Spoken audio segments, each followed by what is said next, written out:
Dubaydagi ikkinchi kvartiramizning obzori. Bu ham boshqacha chiqqan, o'zgacha chiqqan. Ko'rmasanglar bo'lmaydi. 800 ming dollar atrofidagi kvartira. Qani ketdi. Divanlarni avalni qilib ushbu chiqib qo'yishgan.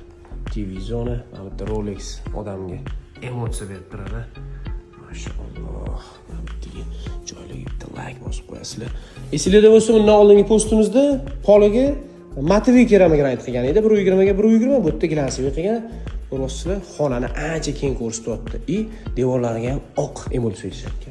Hamtlarni ham polni oq qilgan. Buni sal bo'lsa ham yaxshiroq qilishibdi. Hamchi buni boshqa ustalar qilgan, ancha aqlli chiqibdi bu ishlar. Zo'r. 10 dan 7 ball beramiz bunga. Xo'p, sanuzullarni qisqacha obzor olib beramiz. Spalni ko'rishingiz mumkin. Bu yerda kravatlarni balandroq qo'yishgan ekan. Endi sanuzulga bitta kirib baho berib qo'yamiz. Sanuzulga ham krupna formatli keramik rang ishlatishibdi. Bu yerda ko'p уже krupna format уже rivojlanib ketibdi. Hamma yoqda plintuslar har doimgidek bu yerda skriti, hamma yoqda padlitsa o'qib olishgan. Bu yoqda sanuzulga ham bitta like bosib qo'yasizlar. Bu yoqga ham krupna formatli bu yerdagi sayqalarni ham ancha aqlli chiqarib qo'yishibdi. Yaxshi, yomon emas. Bu yerda boshqa usul ishlagan ekan. Mana karavatga yana gap so'z bo'lishi mumkin emas. Yana bitta.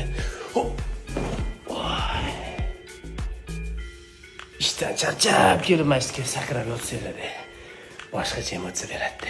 Agar xuddi shu kvartirani joylashuvdagi boshqacha dizaynda videoni ko'rmoqchi bo'lsanglar, profilga o'tib olsanglar, videoni joylab qo'yganman, u sal uzunroq bo'lgan. Videoga bitta like bosib qo'yasizlar, tanishligi videoni joylatib qo'yasizlar. Gap